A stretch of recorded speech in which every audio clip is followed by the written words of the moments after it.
For our math warm-up today, we have 4 different fractions. And for each of these fractions, I would like for you to create a new mixed number.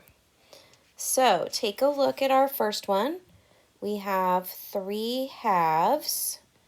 So think about how am I going to change that into a mixed number.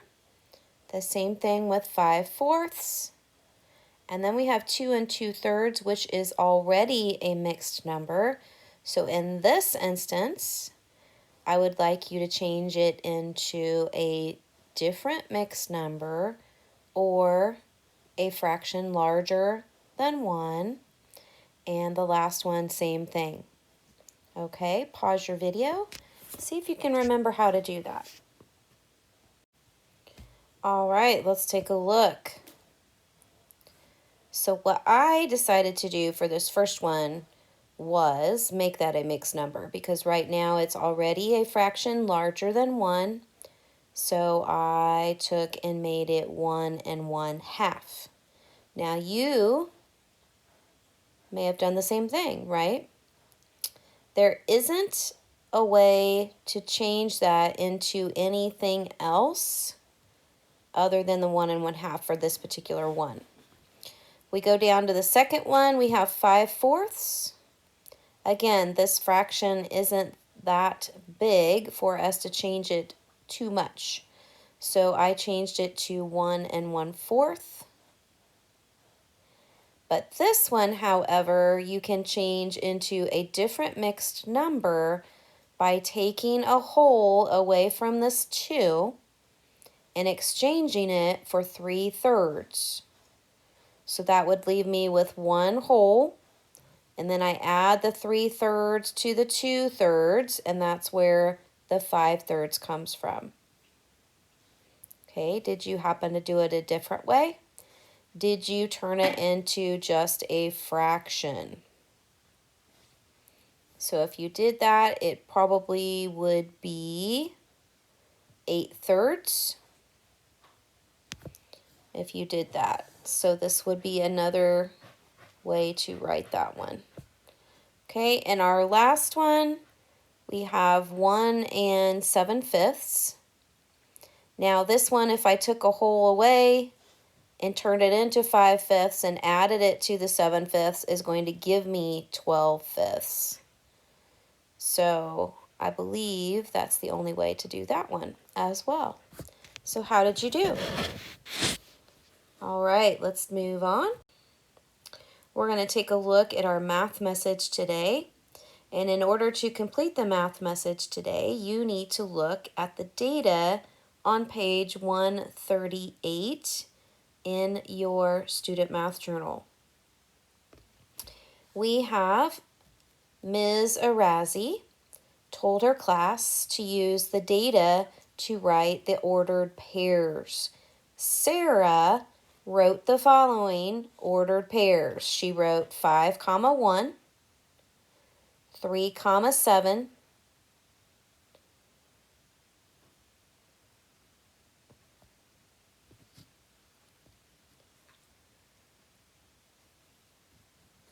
'Mrs. DM can't see the last because my tools are blocking that number. I think it's 9, 5, and then 7, 11, and 12, 8. So do Sarah's ordered pairs model the data? That's what we're trying to figure out. Do her ordered pairs model the data? So if we take a look here, this says Lilith's age years, Noah's age years. Notice that we have a 5 and a 1. We come over here, she's got 5, 1. We have a 7 and then a 3. I come here, she wrote 3 and then 7. We have 9 and then 5. She wrote 9 and 5. 11 and 7. She wrote 7, 11. And the last one, 12 and 8. and she wrote 12 and 8. So, can we answer that question? Do Sarah's ordered pairs model the data correctly? We maybe should add to that question.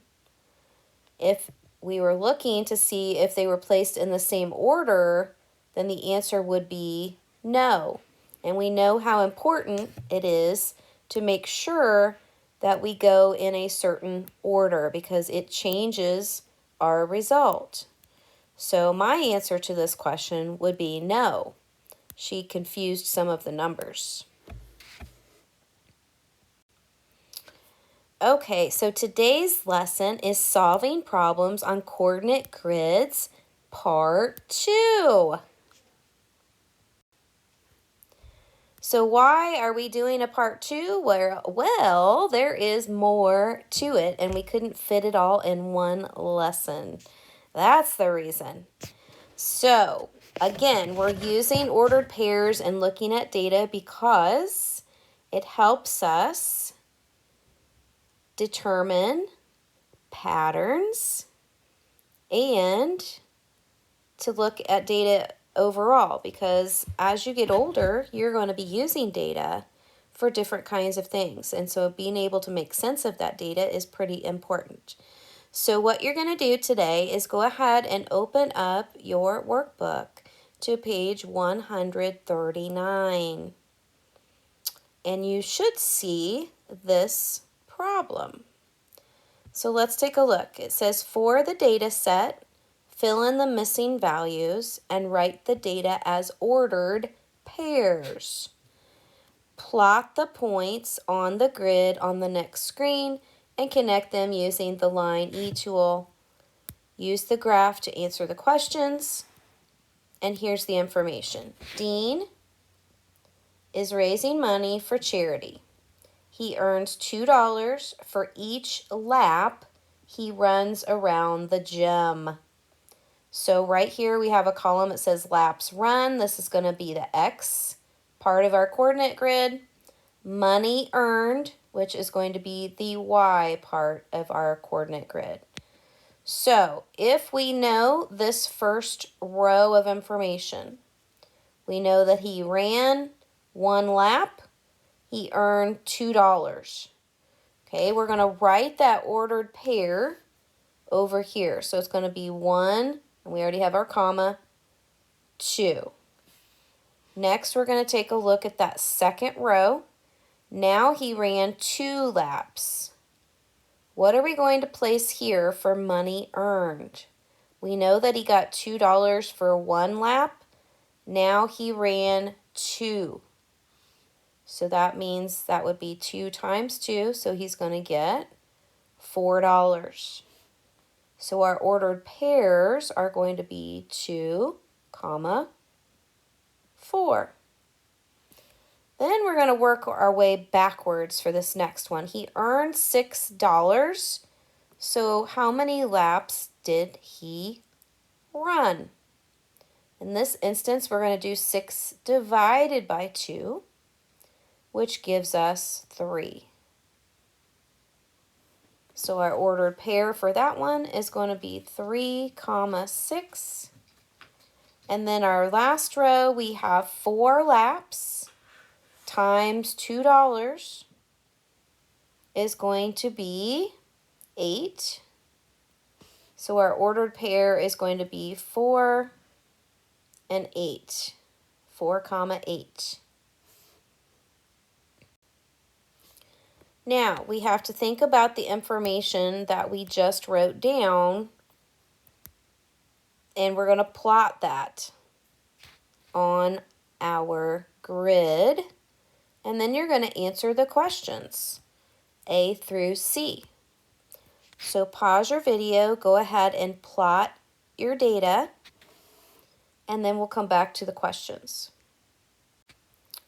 With this particular plotting of ordered pairs, you should end up with a line that is going up on your grid. Okay, so let's take a look at question A. If Dean has earned $14, How many laps has he run?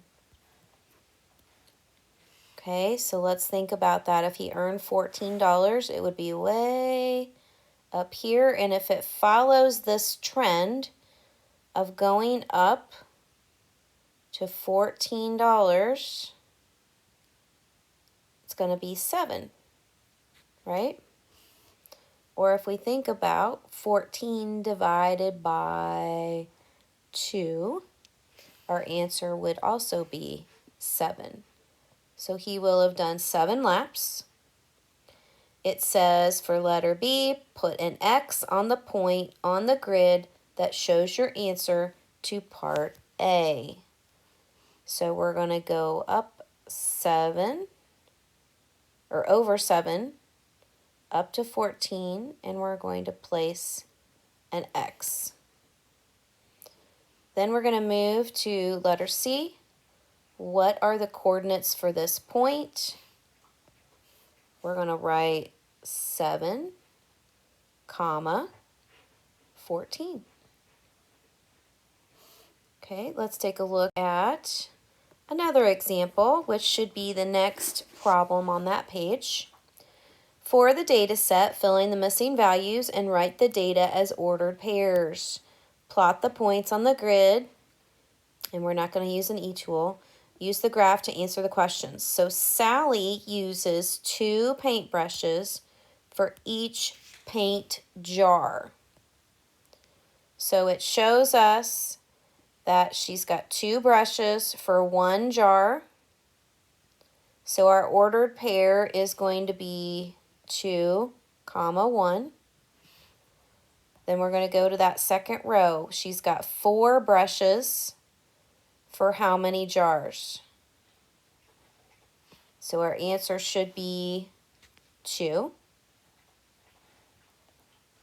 And we're going to write the ordered pair 4, comma 2. And then now we're going to work our way backwards a little bit for that third row. We've got 3 jars. So what's our answer going to be here? So it's 2 jars for every 1. So if I have 3 jars, isn't that going to be 3 times 2? So this would be 6. My ordered pair would be 6, comma 3. And then we move down to that last row. We now have 8 brushes. How many jars am I going to have?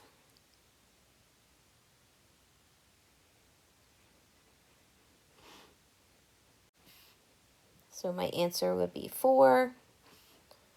And my ordered pair would be 8, comma 4. Then you're going to move down to the rest of that problem. And I had to cut off part of the grid here, so we're going to ignore this section right here because that's actually part of the grid that we have off to the right. So we would plot those ordered points or pairs that we have on the previous screen. So go ahead, pause your video, plot those ordered pairs, and see if you can answer the questions this time. Okay, so let's take a look. How did your graph turn out? So if you take a look at how I plotted each of those points, and again, we notice that there's a trend. This is traveling up our grid. We went over here to question A. If Sally uses 6 jars of paint, how many brushes does she need? You should have gotten 12 brushes. Put an X on the point on the grid that shows your answer to part A. So we go over 12, up 6, we place an X. And then our last question asks us, what are the coordinates for the point you marked with an X? And our coordinates would be 12, comma 6. So let's summarize our lesson today. We learned that graphing a data set on a coordinate grid allows us to see patterns. We also learned that we can use coordinate grids to answer questions regarding a data set. And we can extrapolate and interpolate, or continue patterns in layman's terms, between data points and predict other values. Thank you, thank you, thank you very much. Until next time.